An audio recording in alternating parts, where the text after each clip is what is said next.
देश की खुशहाली का रास्ता किसानों के खेत खलिहान से होकर गुजरता है। बरसों पहले ये बात चौधरी चरण सिंह ने कही थी।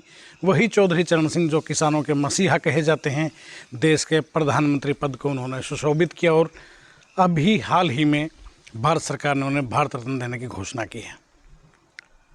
चौधरी चरण सिंह की पार्टी लोकदल के प्रदेश अध्यक्ष प्रदीप हुड्डा हमारे साथ हैं। हुड्डा साहब, बात किसानों की हो रही है। किसान एक बार फिर से आंदोलन की राह पर हैं, कैसे देखते हैं? किसानों को आंदोलन करना क्यों पड़ रहा है, इसमें दांगी साहब बड़ी विडंबनाएं हैं। पिछले 10 साल के अंदर इस देश में ऑफिशियली 1 लाख किसान और अनऑफिशियली 4 लाख से ज़्यादा किसान आत्महत्या कर चुके हैं। किस मुद्दे पर? इस एमएसपी के मुद्दे पर। किसानों ने आंदोलन किया दिल्ली में, 13 महीने रहे वो। सरकार से क्या मांगा? जो सरकार उन्हें दे रही है। सरकार कह रही है हम एमएसपी देंगे और हमने भरोसा किया। 3 महीने का वक्त दिया था किसान आंदोलन से जब हम यहाँ से जा रहे थे, लेकिन 3 महीने के बाद आज 3 साल गुजर गए हैं। आज भी एमएसपी को लेकर गढ़ी सांपला चौधरी छोटूराम जी के गांव में धरना जारी है, शांति प्रिय रूप से। लेकिन इस देश में क्या किसान आत्महत्या करने के लिए पैदा होता है या देश को खिलाने के लिए पैदा होता है? सरकार उसे एमएसपी क्यों नहीं दे पाती? वो भाव जो सरकार तय करती है। क्या कोई कॉरपोरेट का भाव सरकार तय करती है? नहीं करती। लेकिन किसान का भाव सरकार तय करती है और उसे वही भाव नहीं मिलता तो वो जाए तो कहाँ जाए? क्या दिल्ली जाने से लगता है समस्या का समाधान होगा? बिल्कुल होगा, क्योंकि हमारा भरोसा है लोकतांत्रिक व्यवस्था में। आज भी सरकार में हमारा भरोसा है। हालांकि सरकार ने तोड़ दिया, लेकिन हम अपने हक मांगने कहाँ जाएं? सबसे पहले हम सरकार के पास जाते हैं। इससे पहले कांग्रेस की सरकार से हमने मांगा, उन्होंने नहीं दिया तो मोदी जी ने कहा था पहली कलम से एमएसपी दूंगा, स्वामीनाथन आयोग की रिपोर्ट लागू करूंगा। लेकिन आज ना वो स्वामीनाथन आयोग की रिपोर्ट लागू की, ना 1 रैंक 1 पेंशन मिला फौजियों को, और अग्निपथ जैसी स्कीम ले आए किसानों के बच्चे के लिए। अब किसान को ना तो वो फौज में नौकरी कर पा रहा है, ना उसे अपनी फसल का भाव मिल रहा है। सरकार से डिमांड कर रहा है, विपक्ष सुन नहीं रहा है, तो सरकार में मजबूरन किसान को सड़क पर उतरना पड़ रहा है। और दांगी साहब, जब जनता किसान सड़क पर उतरता है तो वो सरकार को नहीं गिरा देता, सरकार की पीठ भी तोड़ देता है। आप सरकार की पीठ तोड़ने की बात कह रहे हैं आप दिल्ली जाएंगे किसान। सरकार कह रही है कि दिल्ली मत जाइए, समस्या का समाधान बातचीत से निकलता है, चाहे कितना बड़ा इशू हो चाहे छोटा हो। बातचीत के रास्ते सरकार की तरफ से खुले हुए हैं, तो दिल्ली जाने से ही क्या एमएसपी मिल जाएगा? बिल्कुल मिलेगा। अपने हक की आवाज़ उठाना ही लोकतंत्र है, और लोकतांत्रिक देश में हमें हक है अपनी आवाज़ उठाने का। और राजधानी दिल्ली हमारी है, किताबों में नहीं है। हमारी राजधानी है दिल्ली, हम उसे अपना मानते हैं, मन से मानते हैं, इसीलिए हम दिल्ली जाते हैं। और प्रधानमंत्री जी को 3 महीने का समय उन्होंने मांगा था, हमने 3 साल का समय दिया। 3 साल में भी क्यों नहीं किए? और बातचीत के रास्ते आज भी खुले। अभी तो 3-4 दिन बचे हुए हैं दिल्ली जाने में। हम मांग क्या रहे हैं? एमएसपी। और लोकसभा और सेशन में प्रधानमंत्री जी कहते हैं एमएसपी थी, है और रहेगी, हम देंगे। अरे कहाँ रहेगी? हमें एमएसपी फसल खरीद गारंटी कानून चाहिए। क्या मांग रहे हैं? सरकार ने ही तो लागू किया है। आप बताइए दांगी साहब, किसान का इसमें रोल ही क्या है?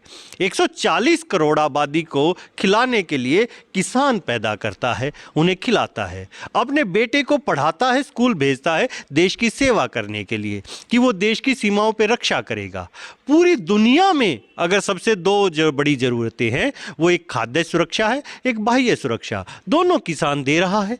किसान को मिल क्या रहा है? अपना हक मांगने जाता है तो उसे कुछ ना कुछ कह के वहाँ से वापस कर दिया जाता है, जाए तो कहाँ जाए? लेकिन सरकार तो कह रही है कि बातचीत से हल निकलेगा और दिल्ली हम किसी भी सूरत में नहीं जाने देंगे, ऐसा पक्ष निकलकर सामने आया। तैयारियां की जा रही हैं, बैरिकेडिंग लगाए जा रहे हैं, जगह जगह पर अवरोधक डाले जा रहे हैं और बाकायदा सेंटर से फोर्सेस मंगवाई गई हैं। हम भी कह रहे हैं हम दिल्ली आना नहीं चाहते। कह रहे सरकार बातचीत करे, हम बातचीत के लिए तैयार हैं। हमें एमएसपी कानून ही तो चाहिए, अपनी फसल का भाव, और वो ही चाहिए जो आप दे रहे हैं। उसके अलावा हम मांग क्या रहे हैं। लेकिन यहाँ मामला थोड़ा सा उलट हो रहा है। जैसा चौधरी साहब कहते थे, टाटा बिरला की जागीर नहीं, ये हिंदुस्तान हमारा है, आज वही चीज़ हो गई है। आज उसकी जगह अडानी अंबानी आ गए हैं। अडानी अंबानी की जागीर नहीं, ये हिंदुस्तान हमारा है, ये 150 करोड़ देश के लोगों का है और हम उनके हकों की आवाज़ उठाने अपनी ही राजधानी में अपनी ही सरकार से अपना ही भाव मांगने जा रहे हैं। तो चौधरी साहब का आपने जिक्र किया, उनको तो भारत रत्न से नवाजा है सरकार ने अभी। जी, चौधरी साहब तो बहुत बड़ी हस्ती थी, भारत रत्न मिला, इसके लिए हम सरकार का धन्यवाद भी करते हैं। और उसके अलावा भी हमारे चौधरी छोटू राम हैं, आज भी हमारे भगवान हैं, उनको भारत रत्न नहीं मिला, हम तो कहते हैं उनको भी दीजिए, सरकार दीजिए। लेकिन ये वो व्यक्ति हैं, ये वो हमारे लिए तो ये भगवान हैं, हम तो इन्हीं को भगवान मानते हैं। किसान का जो करके गए हैं चौधरी छोटू राम, चौधरी चरण सिंह, ये दोनों ही किसानों के भगवान हैं। क्या टकराव की स्थिति पैदा नहीं होगी?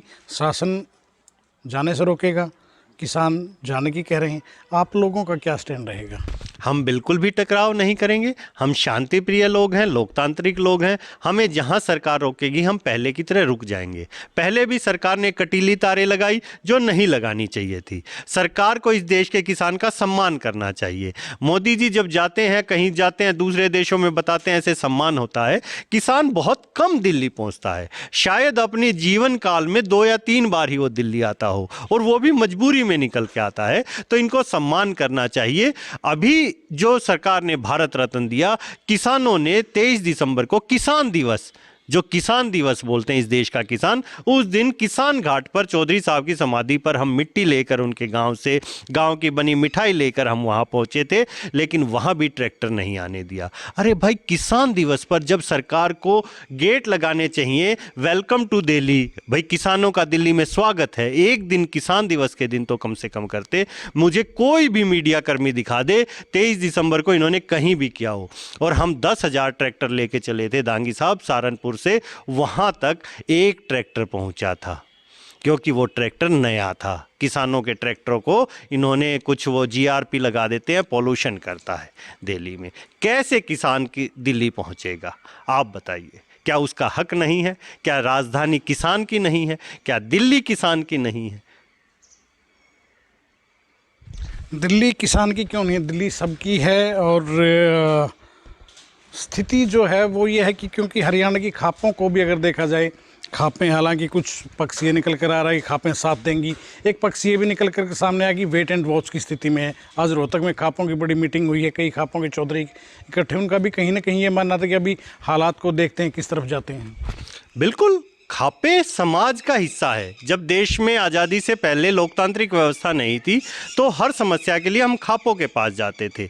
और आज भी इस देश में खाप और भगवान एक समान है, जिसे देखा किसी ने नहीं है, लेकिन इसमें असीमित ताकत है। खापों के प्रधान कहें, जैसे भगवानों में राम, हनुमान, इनको कहें, उनको हमने मूर्तियों में देखा है, लेकिन खाप और भगवान दोनों ही असीमित ताकत हैं, क्योंकि ये दोनों ही जनता की ताकत है। खाप में आप भी हो, मैं भी हूँ, ये भाई भी है, सभी हैं। खाप जब बनती है तो उस खाप में, एरिया की खाप आपने सुनी होगी, पालम 360, तलाल 84 खाप, उस एरिया की हर चीज उस खाप से न्याय मांग सकती है और वो खाप न्याय देती भी है। शुक्रिया, धन्यवाद। तो ये थे प्रदीप हुड्डा, लोकदल के प्रदेश अध्यक्ष। बड़ी तफसील से, बड़े विस्तार से अपनी बात रखी है और सीधे तौर पर इनका कहना है कि किसान हर हाल में दिल्ली जाएंगे और चौधरी चरण सिंह की स्थापित की पार्टी लोकदल किसानों के साथ खड़ी है। वीडियो जर्नलिस्ट नवीन कुमार के साथ देवेंद्र दांगी, रोहतक।